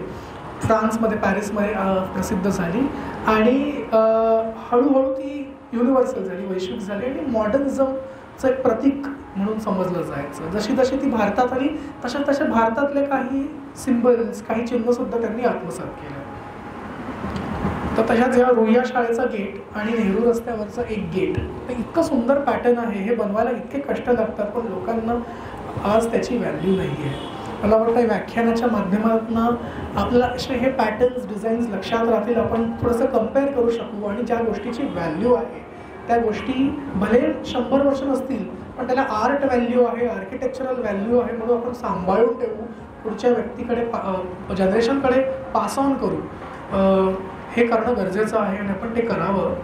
सुंदर निवास वाटते अरे काय बिल्डिंग आहे, मेंटेन केलं नाही, रंग दिला नाही आहे, पण त्याचे जे रेलिंग्स आहेत, त्याचं जे गेट्स आहेत, त्याचे जे RCCचं कंपाऊंड वॉल आहे ते आर्टिस्टिकदृष्ट्या, आर्किटेक्चरलदृष्ट्या फार महत्त्वाचं आहे. ते आर्ट डेकोमध्ये ही पण इमारत दुर्दैवाने गेली आहे. म्हणतात पार्ल्यात 80 रिडेव्हलपमेंटचं प्रोजेक्ट सध्या सुरू आहेत. आता अनेक ठिकाणी असंही बघायला मिळतं की बिल्डिंग पाडली पण गेट सुंदर आहे. तसाच हा गेट अजूनही वापरण्यात ठेवलेला आहे त्यांनी, तर त्या बिल्डिंगचं खरं तर कौतुक म्हणायला हवं. फिरोजशाह मेहता रस्त्यावरती बिल्डिंग आहे, अप्रतिम पॅटर्न आहे हा. त्यानंतर कमळाचा पॅटर्न बघायला मिळतो. तर कमळावरती सूर्य आहे, त्याचे रेज, ज्या किरणं आहेत ती अशी प्रकाशित करतायत जगाला. तर हेच ते 2 महायुद्धांचा काळ दाखवणारा नवीन सूर्य जो उगवला त्याचं हे प्रतिकात्मक रूप आहे. त्यानंतर मणिबा भवन नावाचा आर्ट डेको बंगला आहे. त्यानंतर हा अजून एक सुंदर असा प्रल्हाद भवन नावाचा म्हणजे बंगलो आहे. 2 मजली बंगला आहे आणि जे दालमिया कॉलेजचे दालमिया आहेत मालाडचे, ते पार्ल्यात राहतात, त्यांचा हा बंगला आहे. रंगीत काचा, सुंदर पॅटर्न आणि हा पण परत V शेप, कॉर्नर प्लॉटमध्ये आणि V शेपमध्ये बंगला आहे. एंट्रन्स बदनाचा आहे. कंपाऊंड वॉल पण RCC मध्ये सुंदर आहे. असे कॅनन बॉल्स, तोफेचे गोळ्यासारखे ते मध्ये मध्ये लावले आहेत. आणि अशा प्रकारचे बंगले आपल्याला मरीन लाईन्सला खूप बघायला मिळतात. त्यानंतर परत कॉर्नर प्लॉटचा हनुमान रस्त्यावरती एकमेव शिल्लक राहिलेला हा बंगला आहे. फारशी अशी ती क्यूटशी अशी मध्यभागी बाल्कनी आहे स्ट्राईप्स दिसत आहेत, पण मध्यभागी त्याचा दरवाजा ठेवला नाही, साईडनी ठेवला आहे. कारण पार्ल्यातला येणारा जाणारा माणूस हनुमान रोडचा वाकून डोकावून बघू नये, प्रायव्हसी मिळावी म्हणून त्याचं जे एंट्रन्स आहे ते साईडला केलेलं आहे. तर हे बेसिकली हा नुसता आर्किटेक्चरली बंगलो महत्त्वाचा नाही आहे, हिस्टॉरिकली सुद्धा आहे, ऐतिहासिकरित्या सुद्धा आहे. कारण पार्ल्याची पहिली मॉन्टेसरी या बंगल्यात भरायची 1938 साली. तेव्हा फी रुपये होती 1 रुपये, चांदीचा 1 रुपया तेव्हा असायचा. ती फी तेव्हा तेवढी होती. आणि मॅडम मॉन्टेसरी जेव्हा अड्डेयारला चेन्नईजवळ आलेल्या तेव्हा शारदाबाई चितळे या बंगल्याच्या ज्या मालकीण होत्या त्या तिथे गेल्या, त्यांच्याकडे ट्रेनिंग घेतलं, पुस्तकं विकत घेतली आणि इथे स्वतःची मॉन्टेसरीची शाळा त्यांनी सुरू केली. सो ह्या कारणास्तव सुद्धा हा बंगला फार महत्त्वाचा आहे. याला विद्या मंदिर म्हणतात. त्यानंतर हे दत्त मंदिर आहे. हे पण आर्ट डेको स्टाईलमध्ये आहे, पण ह्याच्यात प्रॉमिनेंटली मराठा शैलीचा फारच प्रभाव आपल्याला दिसतो कळसामध्ये. त्यानंतर ज्या विंडोज आहेत, खिडक्या आहेत, त्याला जे आर्चेस आहेत त्याला पण तसा पॅटर्न थोडासा आपल्याला बघायला मिळतो. पण हे मंदिर जसं आर्किटेक्चरली किंवा स्थापत्यदृष्ट्या महत्त्वाचं आहे तसंच हे एका वेगळ्या कारणासाठी सुद्धा मंदिर महत्त्वाचं आहे. मी एक माहिती देतो, किस्सा सांगतो, मग कन्क्लूड करेन लेक्चरला. माहिती अशी की मी रावबहादूर गणपतराव काशीनाथ म्हात्रे यांचा मध्ये उल्लेख केला, तर हे भारताचे पहिले स्मारक शिल्पकार जे पार्ल्यात गिरगावहून राहायला आलेले, त्यांची टू द टेम्पल नावाचं जे मंदिर शिल्प आहे त्याला जगभरात खूप प्रसिद्धी मिळाली. आणि म्हात्र्यांचा स्टुडिओ पार्ल्यात होता, तो बऱ्याच लोकांना माहिती असेल. अनेकांनी जे पार्ले टिळक विद्यालयात जायचं ते त्यांच्या हनुमान रस्त्याच्या बंगल्यामध्ये डोकावून बघायचे. आज जिथे कॉस्मॉस बँक आहे तिथे त्यांचा सरस्वती निवास नावाचा बंगला होता. आजही त्या बिल्डिंगला सरस्वती निवासच म्हटलं जातं. तर टू द टेम्पल म्हणजे मराठी नऊवारी साडी नेसलेली बाई, तिचे फोल्ड्स खूप बघण्यासारखे. इथे फोटो नाही आहे माझ्याकडे दाखवायला, पण गुलाबाची वेणी घातलेली आहे आणि मंदिराकडे हळूवार ती चालली आहे. जे राजा रवी वर्मांनी अप्रिशिएट केलं काम, जे रवींद्रनाथ टागोरांनी अप्रिशिएट केलं काम, जे सर जॉर्ज बर्डवूड नावाचे कलाप्रेमी आणि क्रिटिक होते त्यांनी केलं, तर ते हे शिल्पकार. आणि त्यांनी बनवलेली मूर्ती या मंदिराच्या गर्भगृहात आहे. तर हे मला माहिती होतं की त्यांनी पार्ल्याच्या गर्भगृहात ही मूर्ती केलेली आहे. तर ही ती मूर्ती, ह्याची कॉपी ॲक्च्युली हा जो फोटो आहे तो औंध वस्तू संग्रहालयातल्या या मूर्तीचा आहे. त्याची कॉपी तिथे मिळाली. आणि गंमत अशी की तेव्हा मी काहीतरी वेगळ्या कामासाठी औंध वस्तू संग्रहालयात गेलेलो आणि डेप्युटी डिरेक्टरांना भेटायचं, हाय हॅलो एक पद्धत असते, नमस्कार कसे आहात, मीच काम चालू केलं. सो एक औपचारिक म्हणून ते सांगायला गेलो. आणि त्या डिरेक्टर राहिले बाजूला, ह्या मूर्तीकडेच मला लक्ष केलं, पण ही मूर्तीकडे काय करते. तर डिरेक्टरांना पण आश्चर्य वाटलं. त्यांनी काही वेगळ्या कारणास्तव ती काढून ठेवलेली, कारण त्यांच्याकडे पण या मूर्तीचा रेकॉर्ड नव्हता. आणि त्यांना म्हटलं ह्या माणसाला काहीतरी माहिती असेल, तर मी आयडेंटिफाय करून देतो. सो ही महाराष्ट्र स्टेट गव्हर्नमेंटच्या आर्किओलॉजी डिपार्टमेंटसाठी मी ही मूर्ती आयडेंटिफाय केली, त्यांना जुने फोटोग्राफ्स दिले, माहिती दिली. आणि ही मूर्ती साधारण दत्तात्रय मूर्ती नाही. साधारण म्हणजे काय आता, म्हणजे ब्रह्मा विष्णू महेश या पारंपरिक क्रमातली नसून ती विष्णू महेश आणि ब्रह्मा या क्रमातली आहे. म्हणजे ही महेश मुखप्रधान दत्तात्रयाची मूर्ती आहे. माझ्या पुस्तकात मी याच्याविषयी खूप जास्त चर्चा केली आहे. हा फॉर्म मी आयडेंटिफाय केला आहे, महेश मुखप्रधान. म्हणजे मॉडर्न गोष्टीमधनं पण किती प्राचीन गोष्टींचा आपल्याला धागेदोरे जोडता येतात, सापडू शकतात, हे खूप महत्त्वाचं आहे. तर ह्याचे मराठ्यांच्या काळात या शैलीतल्या किंवा या आयकोनोग्राफीची जी मूर्ती आहे पेंटिंग्समध्ये पण आपल्याला बघायला मिळतं. बॉम्बे स्कूलमध्ये ते ट्रेडिशन कंटिन्यू झालं आणि हे शिल्पकार पहिले असल्यामुळे ही पहिली अशी मूर्ती आहे एका शिल्पकाराने बनवलेली, जी एका कारागिराच्या कारखान्यातून येता स्टुडिओतनं आलेली आहे आणि ती देवळात पूजेसाठी ठेवलेली आहे. सो ह्याचं हे महत्त्व आहे.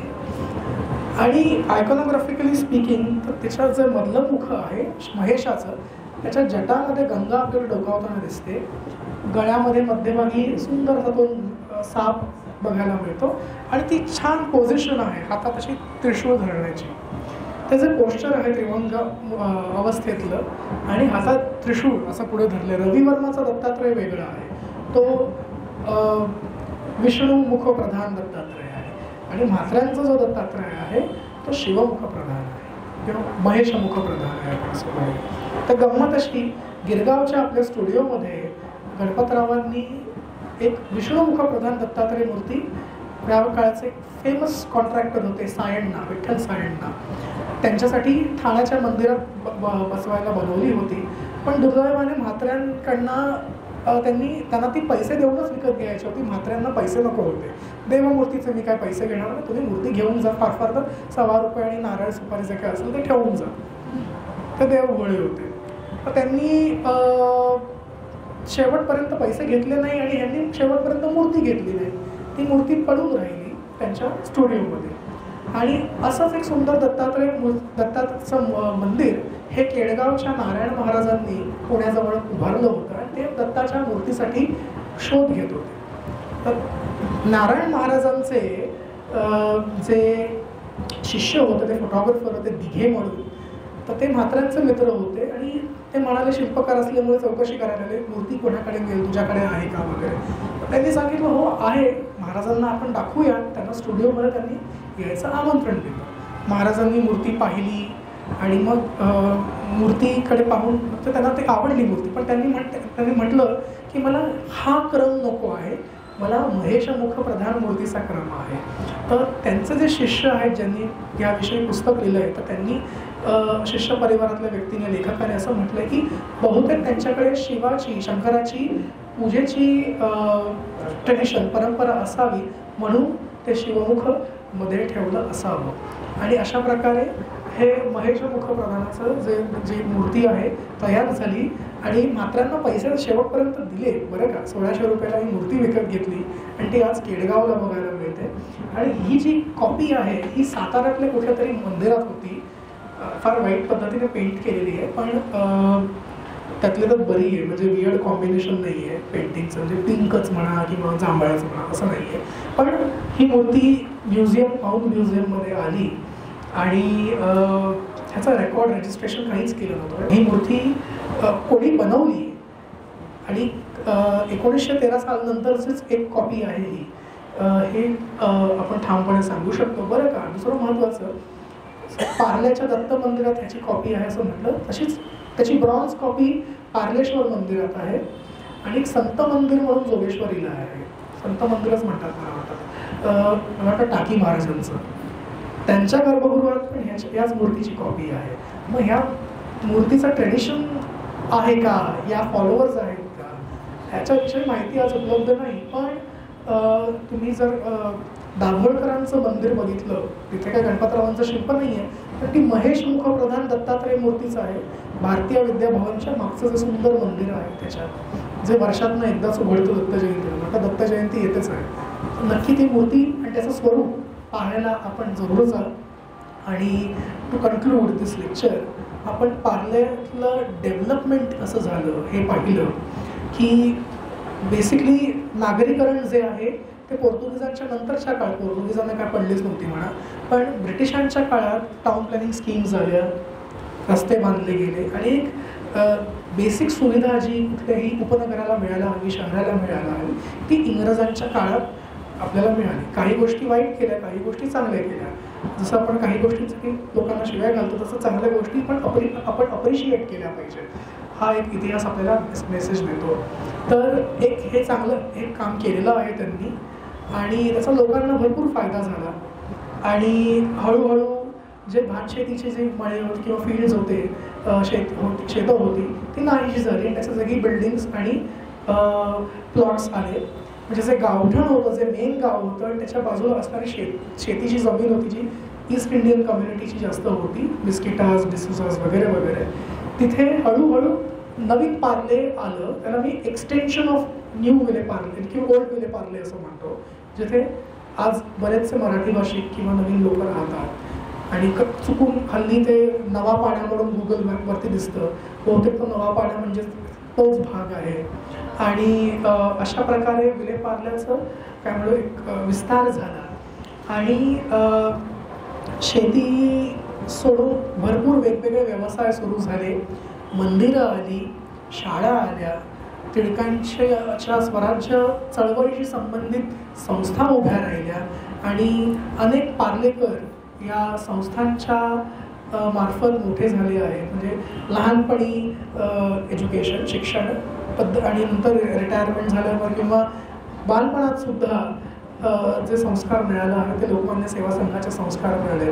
बेसिकली मी हे टिळकांचे 2 हातच समजतो, ज्यांनी पार्लेकरांच्या जुन्या नव्या पिढीवर आणि येत्या पिढीवर सुद्धा संस्कार करायला तयार असलेले जे हे हात आहेत, टिळकांचे समर्थ हात, हे आजही खंबीरपणे पार्ल्यात उभे आहेत. या पार्ल्याविषयी आज आपण बोरवलीत उपस्थित राहिला या संख्येने, त्याबद्दल आपले धन्यवाद. मला पेशंटली ऐकलं आणि आय होप उपनगराचा इतिहास आपण कशा पद्धतीने पाहिला पाहिजे. नॉट नेसेसरी आपल्याला त्या ठिकाणी जुनं 1000 वर्षापूर्वीचं मंदिरच मिळेल, गुंफाच मिळेल किंवा इतरही काही अवशेष मिळतील, पण जे आहे त्यातला इतिहास आपण कसा बघू शकतो, तो कसा समजून घेऊ शकतो, याचा एक छोटासा प्रयत्न मी या व्याख्यानाच्या मार्फत केला आहे. सर्वांचे खूप खूप धन्यवाद. थँक्यू.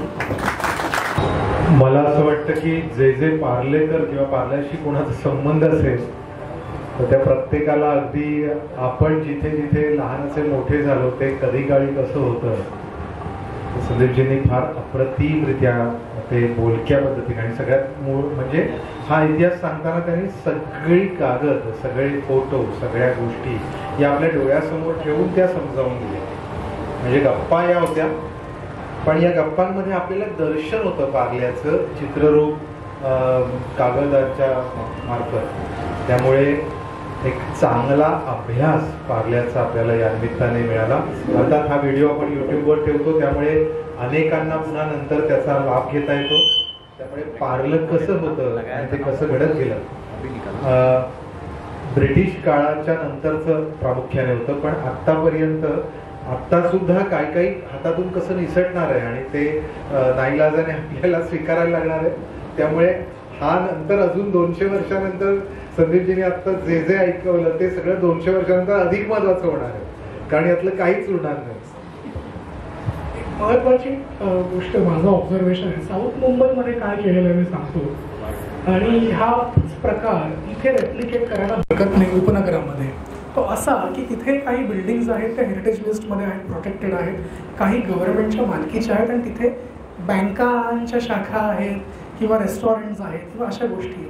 मग हाच प्रकार आपण उपनगरात का नाही करू शकत आणि ते BMCने त्यांच्याकडनं भाडं वसूल करावं, त्याचं मेंटेनन्स करावं, म्हणजे पुढच्या पिढीला पण या बिल्डिंग्स आपल्याला इथे बघायला मिळतील. सो प्रत्येक उपनगरामध्ये टॉप 10, टॉप 5, टॉप 20 जे काय असेल अशा पद्धतीने या बिल्डिंग्स गव्हर्नमेंटने विकत घ्यावा किंवा BMCने विकत घ्यावा किंवा महाराष्ट्र शासनाने विकत घ्यावा आणि त्याचं भाडं, मुंबईतलं भाडं म्हणजे काय कमालच असतं.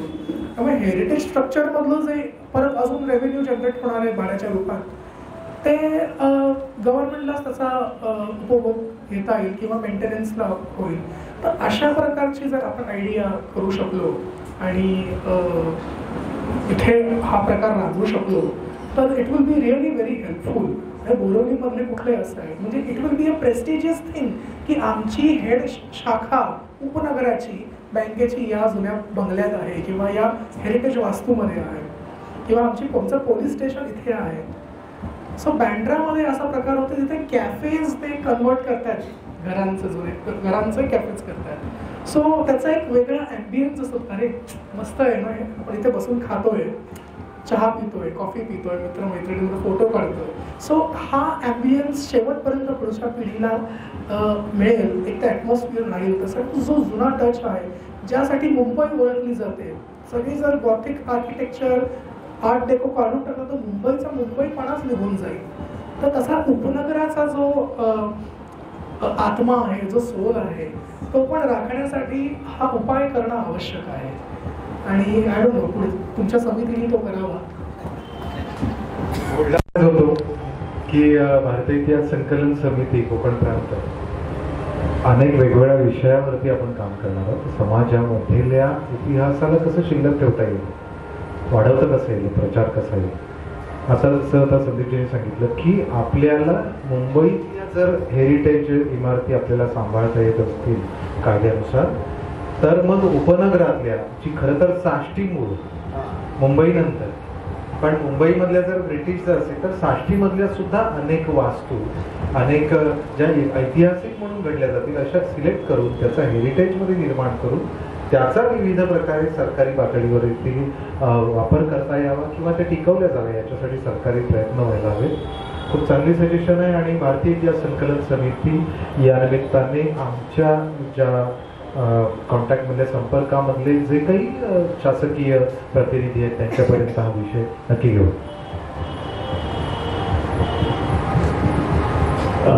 गेल्या आठवड्यात संदीपच्या प्रमोचं रेकॉर्डिंग करायला आम्ही गेलो होतो. इथे वनविहारमध्ये चालू होतं, पार्ल्याबद्दल थोडी चालू होतं, त्यांचं पुस्तक आणलं दाखवलं. सहज बोलता बोलता ते म्हणाले, बोरिवलीचं असं पुस्तक आपण का काढू नये. असं पार्ले ज्ञात अज्ञात, आणि म्हणाले की बोरिवलीचा स्वतंत्र इतिहास निर्माण होऊ शकेल एवढ्या वास्तू आणि एवढी परंपरा आणि एवढं जुनेपण बोरिवलीला आहे. आणि त्यांनी स्वतः असं जर आपण काही हाती घेतलं तर त्याच्यात सहभागी व्हायला त्यांना आवडेल असं त्यांनी काल मला सांगितलं. मी म्हटलं बाबा आम्ही सगळे बोलू, विचार करू. आणि खरंच जर भारतीय इतिहास संकलन समितीतर्फे बोरिवलीच्या वर अशा प्रकारचं जर पुस्तक आपण येत्या काही वर्षात निर्माण करू शकलो तर हे आपलं मोठं कॉन्ट्रिब्युशन आहे.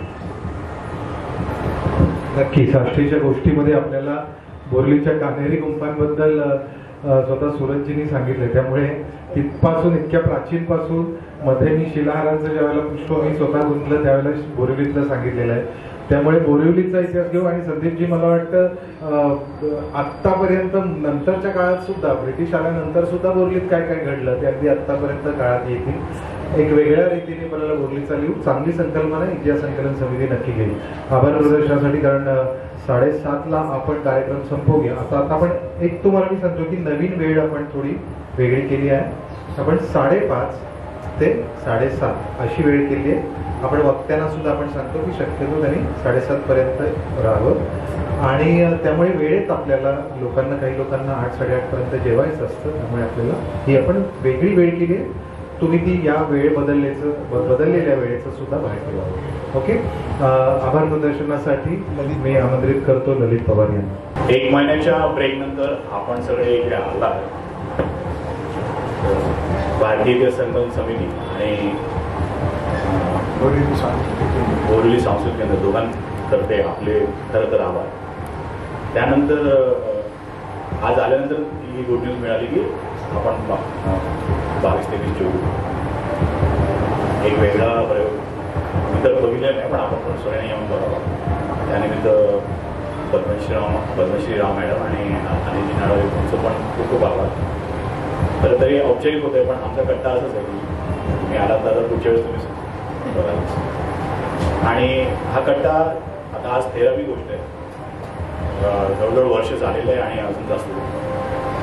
आमचे जे जनसेवा केंद्र आहे मुख्य प्रायव्हेट अशा सारख्या संस्था पाठीशी असल्यामुळे हे घडत आहे. सलग 13 एपिसोडमध्ये त्यानिमित्त जनसेवा केंद्राचे आभार. आणि सलग 13 एपिसोडमध्ये आता संदीपजी जयसरकर यांनी जे डॉक्युमेंटेशन दाखवलं PPTवर, तर हे त्यांचे पुस्तकात आहे. पण कट्ट्याची संकल्पना अशी की जी नॉर्मल माणसं आहे, आपण एम म्हणतो तसे येऊन त्यांनी ह्या गोष्टी एन्जॉय कराव्या, त्यांना जिज्ञासा जागृत व्हावी. तर याचं पण डॉक्युमेंटेशन आहे. आता आपण एवढे बंगले बघितले, बऱ्याच वेळा पार्ल्याच्या कल्याणमध्ये फिरताना हे बघितलेले असतात. त्या गेट्स दाखवले, तर एक गेट मी पण बघितली होती. आणि काहीतरी क्युरियोसिटी असते, पण ते आपण बघतो आणि विसरून जातो. तर ह्यासाठी डॉक्युमेंटेशन दोन्ही आणि विजन स्टुडिओचे दोन्ही आणि त्याची नेहमी करत आली आहे. तर कधी पण आम्ही यूट्यूबवर जातो आणि हे व्हिडिओज बघतो तर आम्हाला ते परत रिकलेक्ट होतं.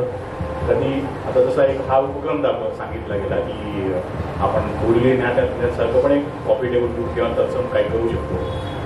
बोरलीमध्ये फिरताना पण पांड्या हाऊसच्या काही वास्तू तर गेल्यात, पण पांड्या हॉस्पिटल किंवा आपली चामुंडा सर्कल याच्या आजूबाजूला फॅक्टरी लेन आहे, काही बंगले आहेत अजून आहे आणि त्यांचा पण इतिहास आहे, त्यांची पण तर करूया आपण ते सगळं. पण ह्या सगळ्या गोष्टी येतात, ध्यानात येतात, त्याबद्दल आपल्या सगळ्यांचे आभार.